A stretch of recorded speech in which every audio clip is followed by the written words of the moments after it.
கூட்டத்துடைய அடிப்படை தரவுகளாக யாழ்ப்பாண ஜனாதிபதி அனுரகுமார திஸ்ஸநாயக்க அவர்களின் தலைமையில் இடம்பெற்ற யாழ்ப்பாண ஒருங்கிணைப்பு குழு கூட்டம் சூடு பிடித்திருந்தது.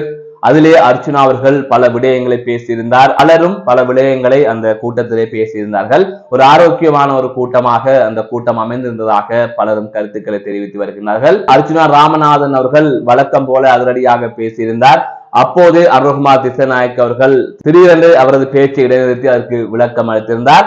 அர்ச்சுனா ராமநாதன் சாவகச்சேரி வைத்தியசாலை தொடர்பாகவும் மறைமுகமாக யாழ் போதனா வைத்தியசாலையின் பணிப்பாளர் சத்தியமூர்த்தி தொடர்பாகவும் பேசியிருந்தார். இவை தொடர்பில் தான் இந்த தொகுப்பிலே விரிவாக பார்க்க இருக்கின்றோம். அதற்கு முதல் ஜேகே ரிப்போர்ட் எனப்படுகின்ற இந்த யூடியூப் சேனலை சப்ஸ்கிரைப் செய்து கொள்ளுங்கள். அருகில் இருக்கின்ற பெல் பட்டனை கிளிக் செய்து கொள்ளுங்கள். அதன் ஊடாக நான் போடுகின்ற ஒவ்வொரு காணொலிகளையும் நீங்கள் பார்க்கக்கூடிய வகையிலே இருக்கும். தொடர்ந்து செய்திகளுக்குள்ளே செல்லலாம். இலங்கையின் ஜனாதிபதி அனுரகுமார திஸ்ஸநாயக்க அவர்கள் யாழ்ப்பாணத்திற்கு இன்றைய தினம் விஜயம் ஒன்றினை மேற்கொண்டிருக்கின்றார். இவ்வாறு அங்கு விஜயம் மேற்கொண்ட ஜனாதிபதி அனுரகுமார திஸ்ஸநாயக்க அவர்கள் யாழ்ப்பாண மாவட்ட செயலகத்தில் யாழ்ப்பாண ஒருங்கிணைப்பு குழு கூட்டம் ஒன்றினை தலைமை தாங்கி நடாத்தியிருந்தார். குறித்த கூட்டத்திலே அமைச்சர்களான சந்திரசேகர், பிமல் ரத்நாயக்க, வடக்கு மாகாண ஆளுநர் மற்றும் யாழ் தேர்தல் மாவட்டத்தில் போட்டியிட்டு வெற்றி பெற்ற நாடாளுமன்ற உறுப்பினர்கள், அரசாங்க அதிகாரிகள், திணைக்கள அதிகாரிகள் என்று பலருமே பங்கு பெற்றிருந்தார்கள். பல விடயங்கள் அங்கு பேசப்பட்டிருந்தது. அந்த வகையில் யாழ்ப்பாணத்திலே பாதுகாப்பற்ற புகையிரத கடவைகள் இருக்கின்றன. சுமார் 33 புகையிரத கடவைகள் இவ்வாறு இருக்கின்றன.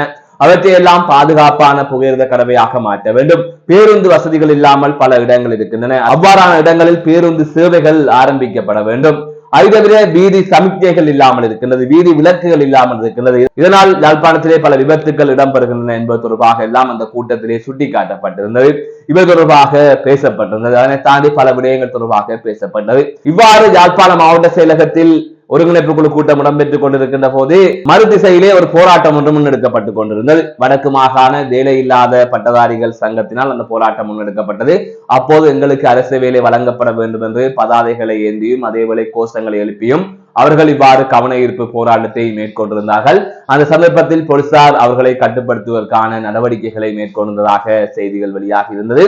அது தவிர அர்ச்சுனா அவர்கள் யாழ்ப்பாண ஒருங்கிணைப்பு குழு கூட்டத்திலே கலந்து கொண்டிருந்தார். அப்போது அவர் பல விடயங்களை பேசியிருந்தார். அதிலே முக்கியமாக யாழ்ப்பாண சாவகச்சேரி ஆதார வைத்தியசாலையிலே 10 வருடங்களாக அவசர சிகிச்சை பிரிவு கட்டடம் கட்டப்பட்டு திறக்காமல் இருந்தது. நான் பல பிரச்சனைகளுக்கு பின்னால் தான் அந்த கட்டடத்தை திறந்தேன். அது தவிர ஒரு வைத்தியசாலையை அபிவிருத்தி செய்கின்ற போது அங்கு சேவைகளை பெறுவதற்காக பலர் வரிசையில் காத்திருக்க வேண்டிய தேவை இருக்கின்றது. அதனால் ஏனைய வைத்தியசாலைகளையும் நாங்கள் அபிவிருத்தி செய்ய வேண்டும், அங்கும் போதுமான வளங்கள் கொடுக்கப்பட வேண்டும் என்று அவர் பேசியிருந்தார். அதனை தாண்டி யாழ் போதனா வைத்தியசாலையிலே வைத்தியர் ஒருவர் அமைச்சரவை தீர்மானத்தின் அடிப்படையில், அதாவது வளமைக்கு மாறாக ஒரு நிரந்தர பணிப்பாளராக அவர் செயற்பட்டு வருகின்ற சூழல் இருக்கின்றது. ஒரு உதாரணத்திற்கு ஜனாதிபதி வாழ்நாள் ஜனாதிபதியாக இருப்பார் என்று சொன்னால் அவரது நடத்தைகள், அவரது நடவடிக்கைகள் எல்லாம் கொஞ்சம் வித்தியாசமாக இருக்கும். அதே போல இவ்வாறு ஒருவரை நிரந்தரமாக நியமிப்பது என்பது ஒரு சரியான முறை அல்ல, அது ஒரு ஆபத்தான விடயம் என்பது போல சுட்டிக்காட்டினார். அது தவிர 170 சுகாதார தொண்டர்களை ஒரு அரசு திணைக்களத்துக்குள் சம்பளம் இல்லாமல் எப்படி பயன்படுத்த முடியும் என்கின்ற ஒரு கேள்வியை எழுப்பியிருந்தார். அது தவிர அவர்களை கட்டாயப்படுத்தி அந்த வைத்தியசாலையிலே நாங்கள் இலவசமாக பணியாற்றுகின்றோம், நாங்கள் சேவை செய்கின்றோம் என்று கடிதம் வாங்கப்பட்டிருப்பதாக அவர் கூறியிருந்தார். எனவே இது தொடர்பாக எல்லாம் ஜனாதிபதி நீங்கள் கவனத்தில் எடுக்க வேண்டும் என்று தொடர்ந்து பேசிக் கொண்டிருந்தார். வடக்கிலே இருக்கின்ற பல வைத்தியசாலைகளில் பல குறைபாடுகள் நிலவுகின்றது, பல பிரச்சனைகள் இருக்கின்றது என்பது தொடர்பாக அவர் பேசிக் கொண்டிருக்கின்ற போது அனுரகுமார திஸ்ஸநாயக்க அவர்கள் சில நிமிடங்கள் அவரது பேச்சை கேட்டுக் கொண்டிருந்தார். அதற்கு பிறகாக அந்த பேச்சை இடைநிறுத்தி அவர் சில விளக்கங்களை கொடுத்திருந்தார். இவ்வாறு குறித்த கூட்டத்தில் பல விடயங்கள் நடந்திருந்தன. அது தவிர நாடாளுமன்ற உறுப்பினர்களும் பல கருத்துக்களை முன்வைத்திருந்தார்கள். அந்த தொடர்ச்சியாக அந்த கூட்டம் நிறைவு பெற்றது. அதற்கு பிறகாக அனுரகுமார திஸ்ஸநாயக்க அவர்கள் யாழ்ப்பாணத்தில் பல்வேறுபட்ட நிகழ்வுகளிலே கலந்து கொண்டு வருகின்றார். இவ்வாறான சூழ்நிலையில் மாவை சேனாய் ராஜாவுக்கு அவர் அஞ்சலி செலுத்த செல்வாரா என்கின்ற கேள்வி இருக்கின்றது. இந்த காணொலியை பதிவு செய்கின்ற இந்த நேரம் வரை அவர் அவ்வாறு அங்கு செல்லவில்லை. எனவே ஏற்கனவே எதிர்பார்க்கப்பட்டது மறைந்த முன்னாள் தமிழரசு கட்சியின் தலைவர் மாவை சேனாய் ராஜா அவரது இல்லத்துக்கு சென்று அவரது உடலுக்கு அனுரகுமார திஸ்ஸநாயக்க அவர்கள் அஞ்சலி செலுத்துவார் என்று கூறப்பட்டது. கிட்டத்தட்ட அது நடக்கும், ஆனால் நேரம் கழித்து நடக்கும் என்று நினைக்கின்றேன். அந்த வகையில் அவர் அங்கு செல்வார் என்கின்ற எதிர்பார்ப்பும் இருக்கின்றது. அது யாழ்ப்பாணத்தில் பல பிரச்சனைகள் இருக்கின்றது, பல குறைபாடுகள் இருக்கின்றது. காலாகாலமாக பல ஜனாதிபதிகளை அந்த மக்கள் பார்த்து வருகின்றார்கள். ஆனால் எந்த பிரச்சனையுமே பெரிய அளவில் தீர்க்கப்படவில்லை. இருக்கின்ற பிரச்சனைகளில் குறிப்பிட்ட அளவு 5 விதமான பிரச்சனைகள் தான் இவ்வளவு காலம் வந்த ஜனாதிபதிகளால் தீர்க்கப்பட்டிருக்கின்றது. ஆனால் இன்று யாழ்ப்பாண மக்களின் ஆதரவுடன் ஒரு அரசு அமைந்திருக்கின்றது, ஒரு நாடாளுமன்றம் அமைந்திருக்கின்றது. அதாவது தேசிய மக்கள் சக்தியின் பெரும்பான்மை ஆதரவு பெற்ற அதிக நாடாளுமன்ற உறுப்பினர்களை கொண்ட பெரும்பான்மை நாடாளுமன்ற உறுப்பினர்களை கொண்ட ஒரு அரசாங்கம் அமைந்திருக்கிறது. அதற்கு ஜாழ் மக்களும் காரணமாக இருக்கின்றார்கள், ஜாழ் தேர்தல் மாவட்ட மக்களும் காரணமாக இருக்கின்றார்கள். இவ்வாறு இருக்கின்ற போது அவர்களுக்கான தீர்வு வழங்கப்படுமா என்கின்ற கேள்வியும் இதிலே எழுந்திருக்கின்றது. மீண்டும் ஒரு காணொலி சந்திக்கின்றேன். நான் நடராசா ஜெயகாந்தன்.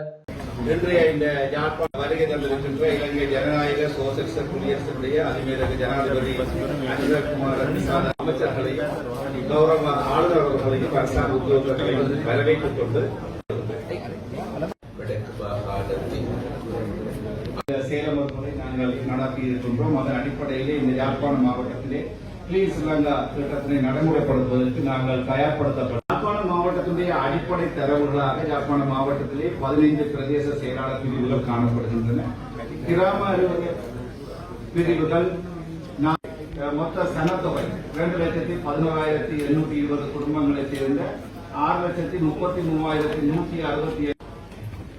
இதனுடைய அங்கமாக யாழ்ப்பாண மாவட்டத்தை பொறுத்தவரையிலே இந்த யுத்தத்தின் பின்னரான முதல் இன்றைய நாள் வரையிலே 40,043 குடும்பங்களைச் சேர்ந்த 1,30,124 பேர், 24 குடும்பங்களைச் சேர்ந்த 4,214 குடும்பங்களும் மீளக்கூடிய அந்த வகையிலே இன்று வரையில் 41,667 குடும்பம் முடிந்திருக்கின்றது.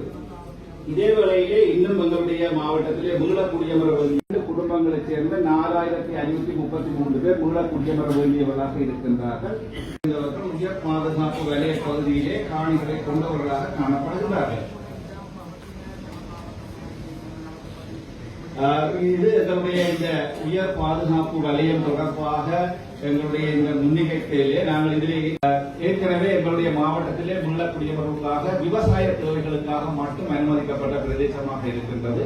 வீதியினுடைய கிழக்கு பகுதியாக இருக்கின்றது. ஆகவே நாங்கள் அதிமேதகு ஜனாதிபதி அவர்களிடத்திலே ஒரு கோரிக்கையை அரசாங்க அதிபர் ரீதியிலே முன்வைக்கின்ற இந்த பலாலி வீதியை பாதுகாப்பு தேவை கருதி பயன்படுத்துவதோடு பொதுமக்களுக்காக ஒரு ஏக்கர் அரச காணியாக இருக்கின்றது.